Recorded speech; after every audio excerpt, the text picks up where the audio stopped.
नमस्कार साथियों, आज की क्लास भारत के राष्ट्रपति के बारे में है।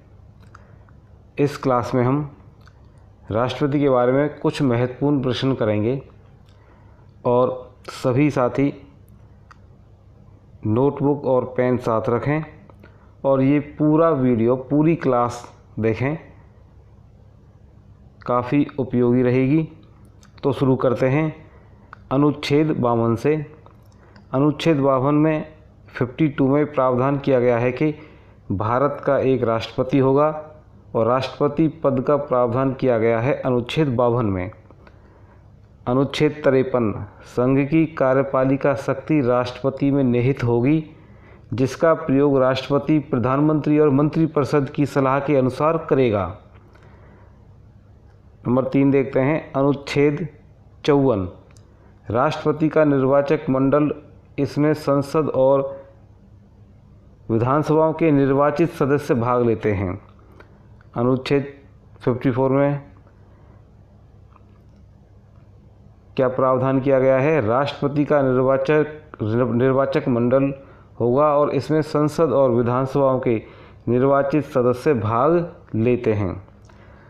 70वां संविधान संशोधन अधिनियम 1992 में 70वां संविधान संशोधन अधिनियम 1992 में क्या प्रावधान किया गया है कि राष्ट्रपति के निर्वाचक मंडल में दिल्ली और पुडुचेरी विधानसभाओं के सदस्यों को भी शामिल किया गया था, जो कि केंद्र शासित प्रदेश हैं।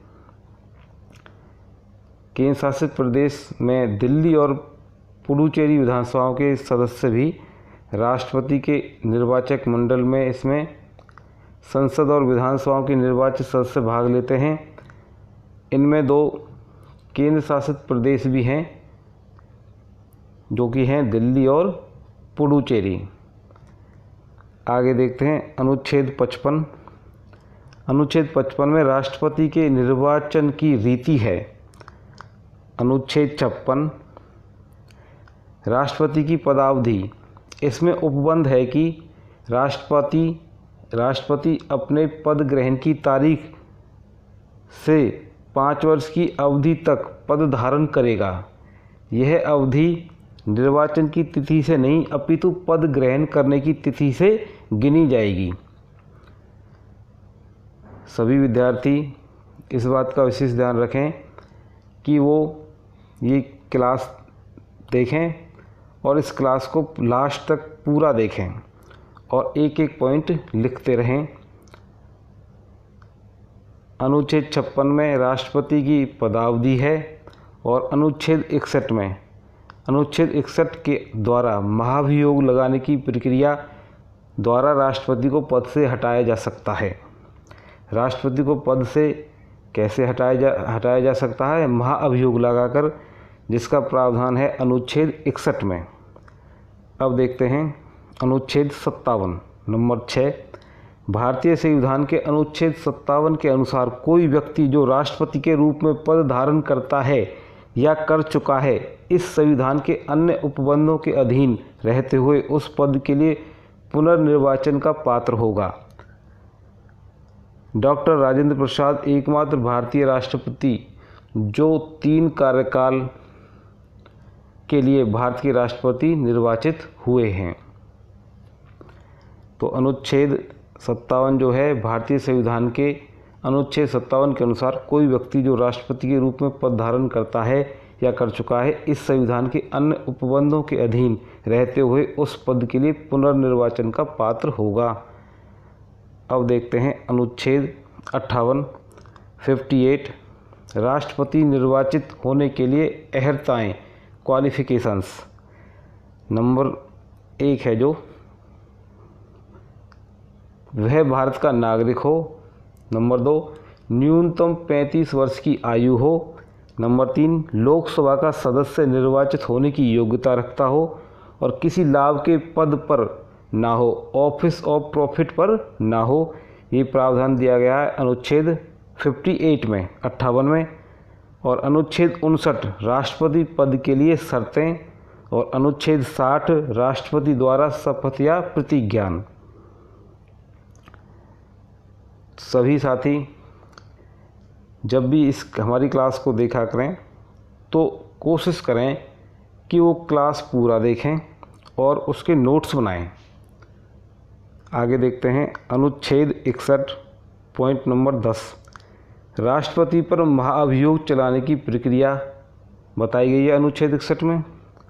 और अनुच्छेद 62, राष्ट्रपति का पद रिक्त होने की स्थिति में उसे भरने के लिए निर्वाचन करने का समय और आकस्मिक रिक्ति को भरने के लिए निर्वाचित व्यक्ति की पदावधि, ये प्रावधान है अनुच्छेद 62 में। और अनुच्छेद 72 क्षमा आदि की शक्ति और कुछ मामलों में दंडादेश के निलंबन, परिहार या लघुकरण की राष्ट्रपति की शक्ति, यह है अनुच्छेद 72 में क्षमा की शक्ति और किसी दंड को, सजा को निलंबन, परिहार या लघुकरण की राष्ट्रपति की शक्ति, ये अनुच्छेद 72 में प्रावधान किया गया है। अनुच्छेद 73 में संघ की कार्यपालिका शक्ति का विस्तार, राष्ट्रपति से संबंधित जो हम अनुच्छेद कर रहे हैं, अनुच्छेद 73 संघ की कार्यपालिका शक्ति का विस्तार। यहाँ नोट है, ये ध्यान दें, जो महत्वपूर्ण बातें हैं हमने वो अलग से लिखी हैं। राष्ट्रपति को मृत्युदंड के मामले में क्षमादान करने की शक्ति प्राप्त है। राष्ट्रपति को मृत्युदंड के मामले में क्षमादान करने की शक्ति प्राप्त है, किंतु राज्यपाल के पास ये शक्ति नहीं है। राज्यपाल के पास क्षमा करने की, क्षमादान की शक्ति नहीं है, राष्ट्रपति, भारत के राष्ट्रपति के पास है। अब हम कुछ प्रश्न करेंगे जो कि बहुत महत्वपूर्ण प्रश्न हैं और कुछ इस तरह हमने ये क्लास बनाई है जो कि रोचक रहे और आपके ज्ञान में वृद्धि करे। पहला ही प्रश्न है, भारत के राष्ट्रपति का निर्वाचन किस प्रकार होता है?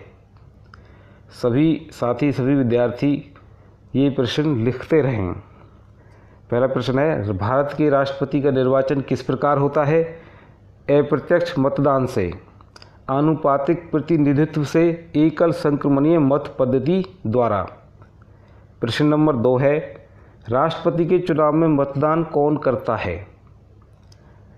राष्ट्रपति के चुनाव में मतदान कौन करता है?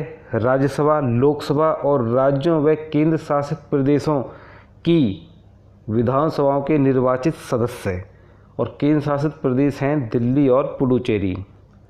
प्रश्न नंबर 3 है, राष्ट्रपति उम्मीदवार के प्रस्ताव का अनुसमर्थन कम से कम कितने सदस्यों द्वारा किया जाना चाहिए? उत्तर है 50 निर्वाचकों द्वारा। प्रश्न नंबर 3 है, राष्ट्रपति उम्मीदवार के प्रस्ताव का अनुसमर्थन कम से कम कितने सदस्यों द्वारा किया जाना चाहिए? 50 निर्वाचकों द्वारा। प्रश्न नंबर 4 है, राष्ट्रपति के निर्वाचन में किसी राज्य का मुख्यमंत्री किस स्थिति में मतदान करने के लिए पात्र नहीं होगा? यदि वह राज्य विधानमंडल में उच्च सदन का सदस्य हो। ध्यान दें, यदि वह राज्य विधानमंडल में उच्च सदन का सदस्य हो तो राज्य का मुख्यमंत्री मतदान करने के लिए पात्र नहीं होगा। देखिए, संसद की बात करें तो 2 सदन होते हैं, लोकसभा और राज्यसभा।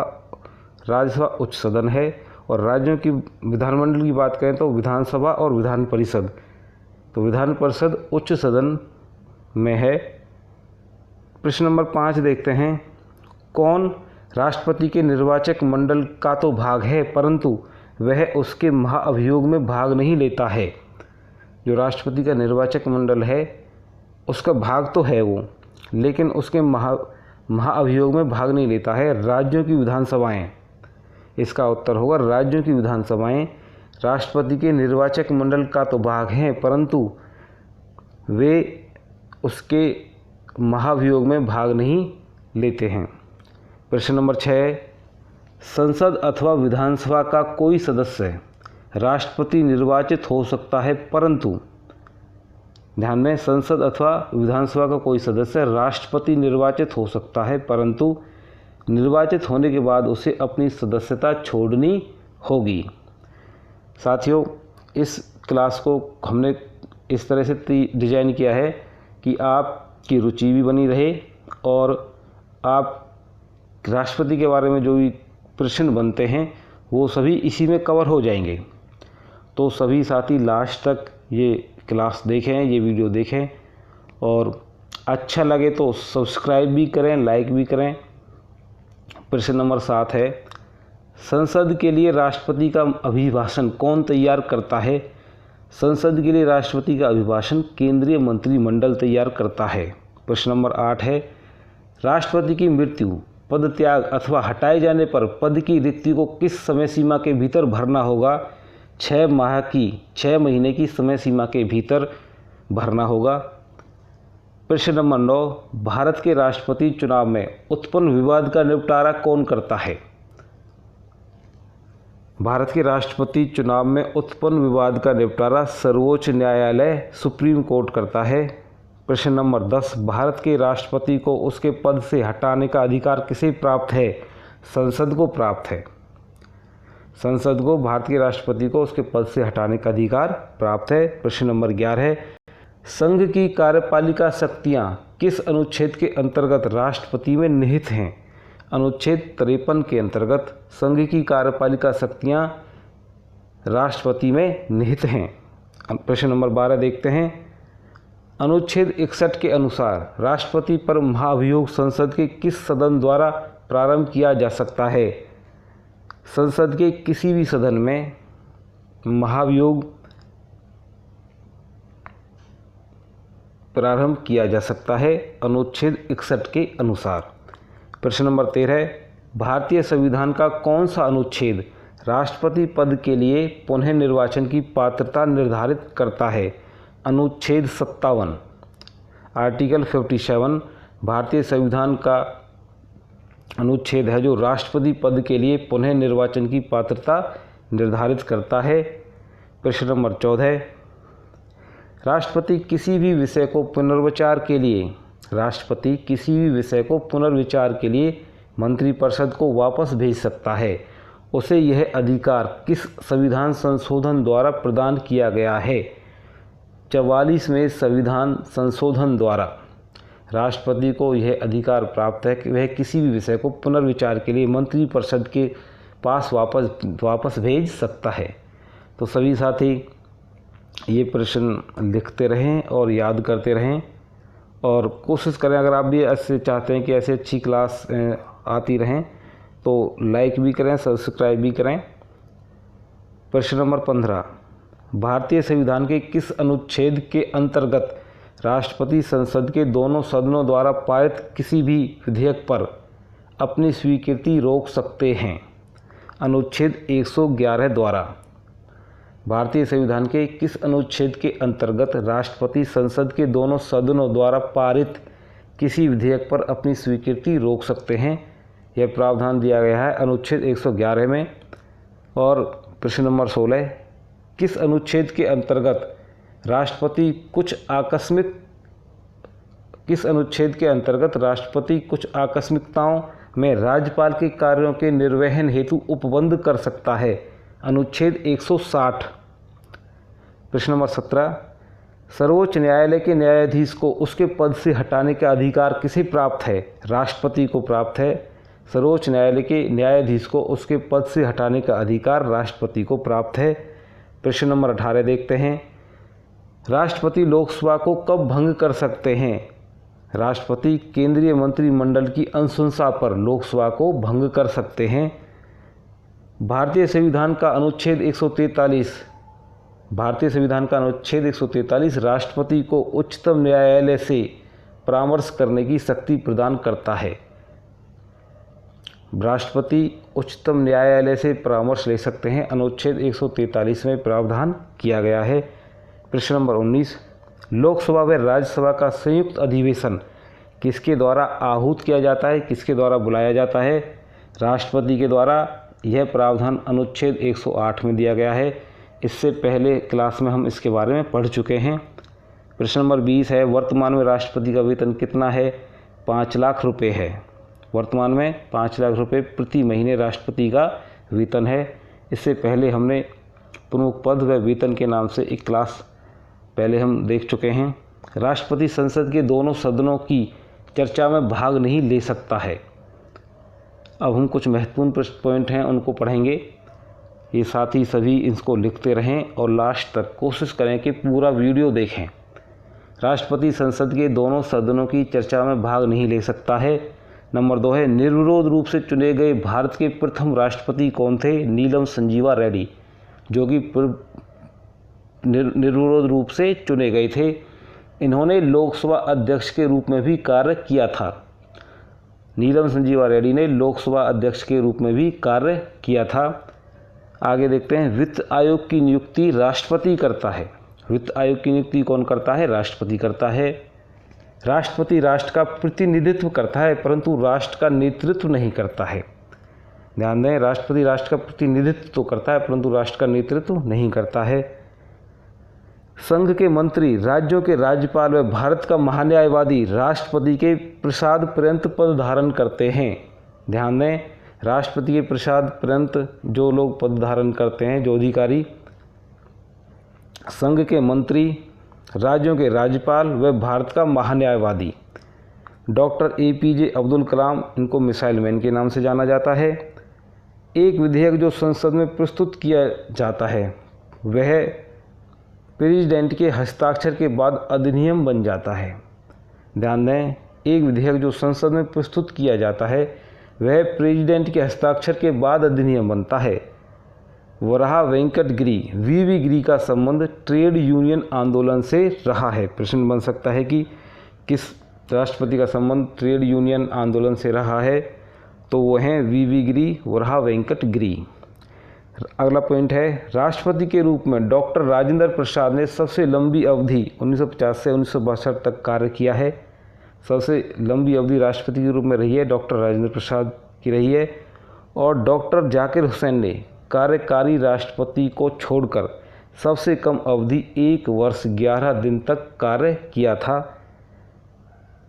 अगला पॉइंट है, भारत के मुख्य न्यायाधीश जस्टिस M हिदायतुल्लाह ने राष्ट्रपति के रूप में भी कार्य किया था। भारत के मुख्य न्यायाधीश जस्टिस M हिदायतुल्लाह, जो भारत के मुख्य न्यायाधीश रहे हैं, उन्होंने राष्ट्रपति के रूप में भी कार्य किया था। जब भारत के राष्ट्रपति का पद रिक्त हो और कोई उपराष्ट्रपति भी ना हो तब सर्वोच्च न्यायालय का मुख्य न्यायाधीश कार्यवाहक राष्ट्रपति होगा। जब भारत के राष्ट्रपति का पद रिक्त हो और कोई उपराष्ट्रपति भी ना हो तब सर्वोच्च न्यायालय का मुख्य न्यायाधीश कार्यवाहक राष्ट्रपति होगा। अगला पॉइंट है, किसी भौगोलिक क्षेत्र को अनुसूचित क्षेत्र घोषित करने संबंधी संवैधानिक अधिकार राष्ट्रपति को प्राप्त होता है। आगे है, भारत के राष्ट्रपति ने भारत डाकघर संशोधन विधेयक वर्ष 1986 मामले में JB वीटो, पॉकेट वीटो की शक्ति का प्रयोग किया था। उस वक्त राष्ट्रपति ज्ञानी जैल सिंह थे। राष्ट्रपति ज्ञानी जैल सिंह ने 1986 में भारत डाकघर संशोधन विधेयक 1986 में इस मामले में JB वीटो या पॉकेट वीटो की शक्ति का प्रयोग किया था, राष्ट्रपति ज्ञानी जैल सिंह ने। अगला पॉइंट है, जाकिर हुसैन और फ़खरुद्दीन अली अहमद का कार्यकाल के दौरान निधन हुआ था।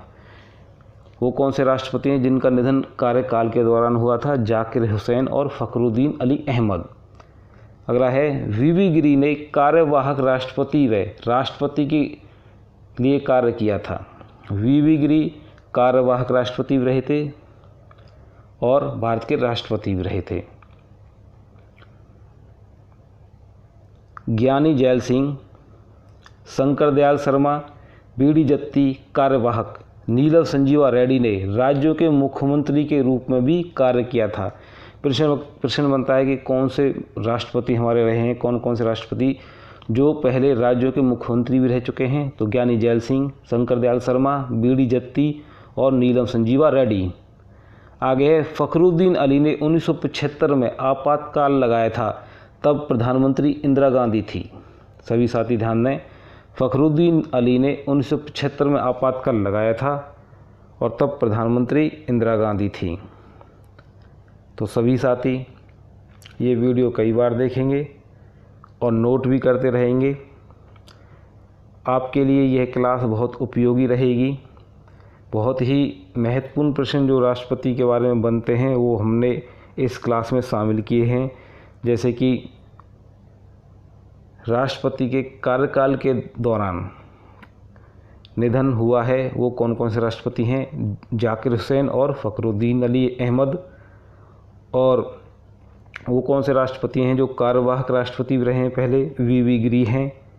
और कौन कौन से राष्ट्रपति हैं जो पहले राज्यों के मुख्यमंत्री भी रह चुके हैं, ज्ञानी जैल सिंह, शंकर दयाल शर्मा, बी.डी. जत्ती, नीलम संजीवा रेड्डी। और भी प्रश्न बनते हैं कि